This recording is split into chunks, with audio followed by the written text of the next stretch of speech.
For decades, the Western told America a comforting lie. That violence was clean, that killers were heroes, that justice came from the barrel of a gun.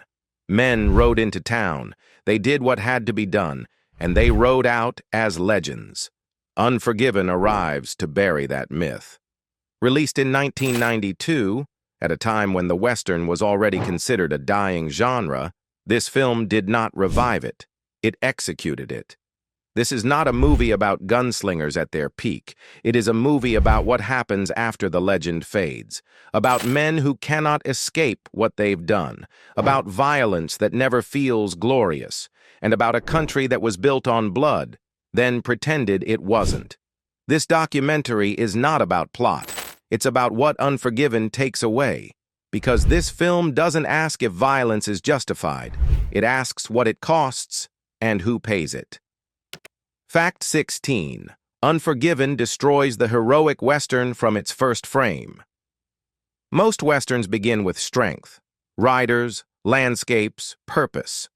Unforgiven begins with weakness, an aging man struggling in the mud, a widower who can't even mount his horse properly, a former killer who now raises pigs. The film immediately strips away myth. This is not the West of confidence. This is the West after consequences. By opening with decay instead of power, the movie announces its intent. The legend is over. What remains is the damage. Fact 15. William Munny is not a redeemed man. He is a survivor. Many films frame aging killers as men seeking redemption. Unforgiven refuses that comfort. William Munny does not believe he has been forgiven. He does not believe he deserves peace. He believes only that he is still alive. The film presents Munny as a man defined by restraint, not morality. He doesn't avoid violence because it's wrong. He avoids it because he knows exactly what it does. This distinction matters. The movie doesn't offer redemption arcs. It offers survival, and survival is far uglier. Fact 14. Violence is never skilled. It is always messy. In classic Westerns, killing is elegant. Fast draws, perfect shots, clean deaths. Unforgiven rejects that fantasy completely. Gunfights are clumsy, shots miss, men panic, victims beg. The film refuses to let violence feel competent or admirable. It shows killing as confusing, terrifying, and irreversible. This is one of the film's boldest choices, because once violence looks ugly, it becomes impossible to cheer for. Fact 13. The film removes glory from revenge. At the heart of the story is a revenge premise, but Unforgiven empties it of satisfaction. There is no righteous anger, no moral high ground. The act of revenge does not restore balance. It compounds damage. The film suggests something deeply unsettling. Revenge doesn't heal wounds. It extends them. By the time blood is spilled, nothing feels resolved, only worsened. The legend is already dead by the end of Part 1. One thing is clear. This is not a Western about heroism. It is a Western about aftermath. The guns still exist, the violence still happens, but the lies are gone. In Part 2, we'll go deeper. We'll explore aging and guilt as central themes, masculinity stripped of romance, and why memory becomes punishment. Because in Unforgiven, the dead aren't the ones being haunted. By now, the Western myth is already in ruins. There are no heroes riding in, no young men eager for glory, no belief that violence creates order. What remains are men who have lived long enough to understand exactly what they did. And that understanding is the real punishment. Fact 12. This is a film about aging, not action. Unlike traditional Westerns, Unforgiven is not interested in youthful strength. It is obsessed with aging. Every major character is past their prime. Movements are slower. Reflexes are weaker. Confidence has eroded. The film treats age not as wisdom, but as accumulation. Every year carries weight. Every memory presses down. This is not a story about men becoming legends. It is about men living long enough to see their legends collapse. The Western hero was supposed to die young or ride away. Unforgiven forces him to stay. Fact 11. Guilt is portrayed as inescapable, not corrective. Most films treat guilt as something that leads to redemption. You feel bad, you atone, you move on. Unforgiven rejects this structure entirely. Guilt here does not purify, it does not heal, it does not resolve, it simply exists. William Munny does not talk about his past to cleanse himself. He talks about it because it will not stay buried. The film presents guilt as something that ages with you. It deepens, it sharpens, it never loosens its grip. Violence leaves scars that time does not soften. Fact 10. Masculinity is stripped of romance. Classic Western masculinity is built on control, strength, decisiveness, emotional silence. Unforgiven dismantles every one of those ideals. Men cry, they panic, they hesitate, they fail. Violence does not affirm masculinity here. It exposes fragility. The film suggests that the Western ideal of manhood was always a performance. When the performance collapses, what remains is fear and regret. This is one of the most radical statements the film makes, that masculinity, as mythology, required violence to survive. And without that myth, it has nothing left to stand on. Fact 9. Memory functions as a form of punishment. In Unforgiven, the past is never distant. Stories are told. Reputations follow men from town to town. Legends are repeated and inaccurately. But memory is not nostalgic. It is accusatory. William Munny cannot escape who he was because others refuse to let the story die. The film shows how memory traps people in identities they no longer recognize, but cannot deny. This creates a brutal tension. The man Munny wants to be and the man history insists he was can never reconcile. Memory becomes a sentence with no release date. The cost of living long enough. By the end of Part 2, the film has made something clear. The worst fate in Unforgiven is not dying violently. It is living long enough to remember everything clearly. In Part 3, the focus shifts outward. We'll explore power and authority in the West law as violence with paperwork, and who actually controls brutality. Because in Unforgiven, the most dangerous men are not the ones without power. They are the ones who define it. By now, the film has destroyed the idea that violence creates heroes. But Unforgiven goes further. It asks a more dangerous question. Who gets to decide when violence is acceptable? Because in the Old West of this film, violence never disappears. It only changes hands. Fact 8. The law is just another form of violence. In classic Westerns, the law represents order. It stands in opposition to chaos. Unforgiven rejects this clean division. The law in this film does not end violence. It controls it. Sheriff Little Bill is not opposed to brutality. He is opposed to unauthorized brutality. Violence committed by outlaws is punished. Violence committed by authority is legitimized. The film exposes a harsh truth.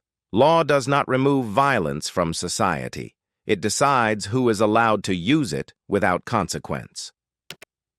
Fact 7. Little Bill is not a villain. He is a system.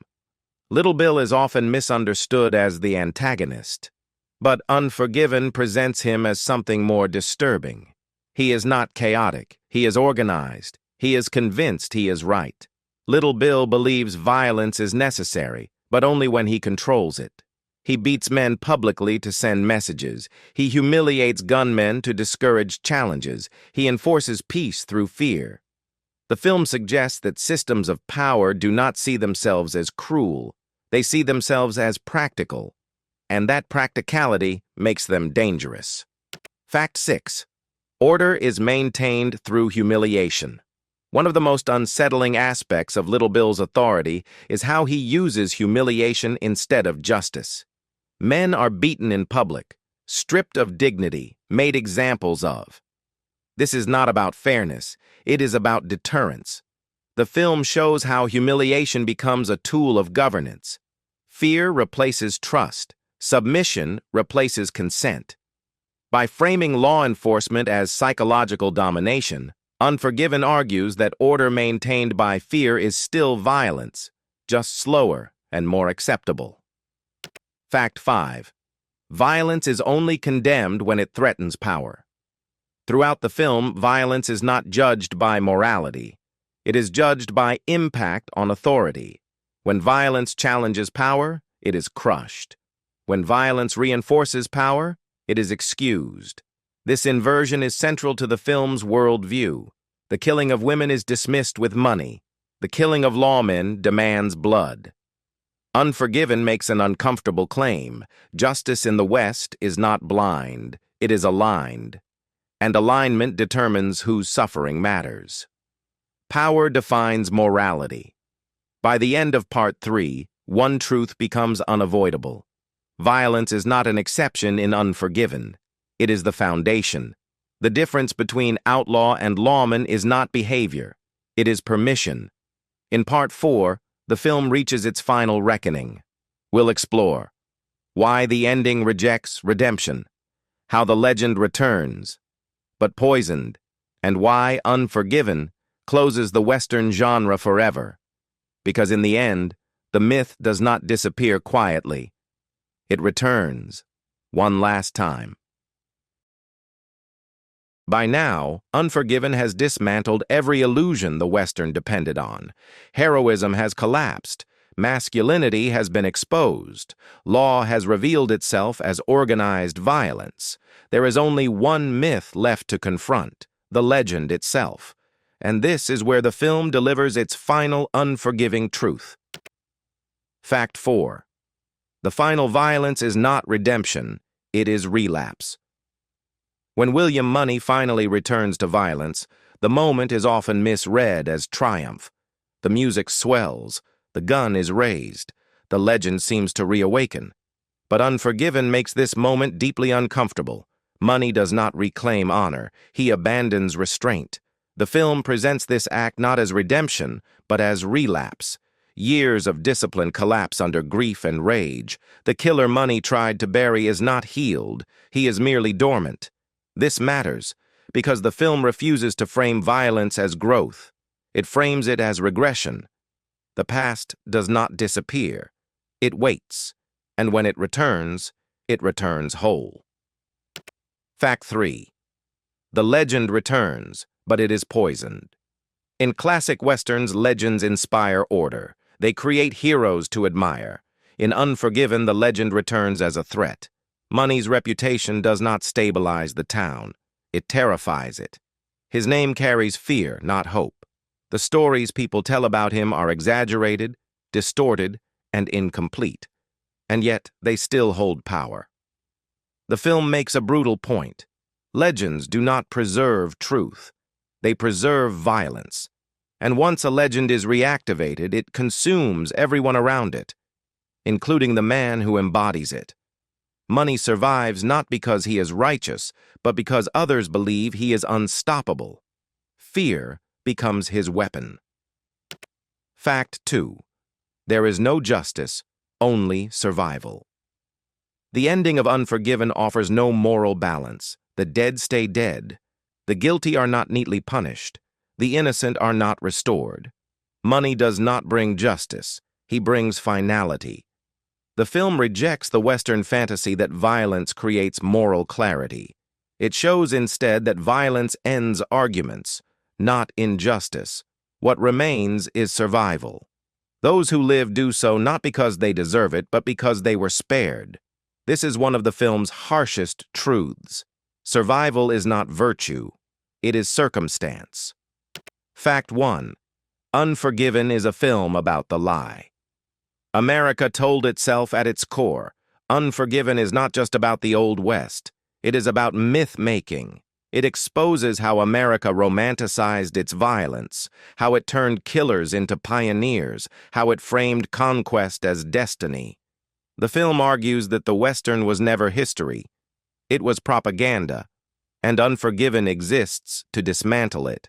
By stripping violence of glory, masculinity of romance, and law of purity, The film forces the audience to confront an uncomfortable reality. The country was not built by heroes. It was built by survivors, and survivors are not the same thing. Why this film permanently changed cinema after Unforgiven, the Western could never return to innocence. The genre had been interrogated too deeply. The lies had been exposed too clearly. Future Westerns would either follow this path or feel dishonest. The film did not revive the Western. It closed it. What becomes clear on rewatch bonus? Fact 1. The film becomes colder on rewatch, not warmer, because the hope disappears. Bonus fact. 2. Moments that once felt powerful begin to feel tragic instead. Bonus fact 3. Little Bill's philosophy feels more realistic and more frightening over time. Bonus fact 4. The final violence feels less like catharsis and more like inevitability.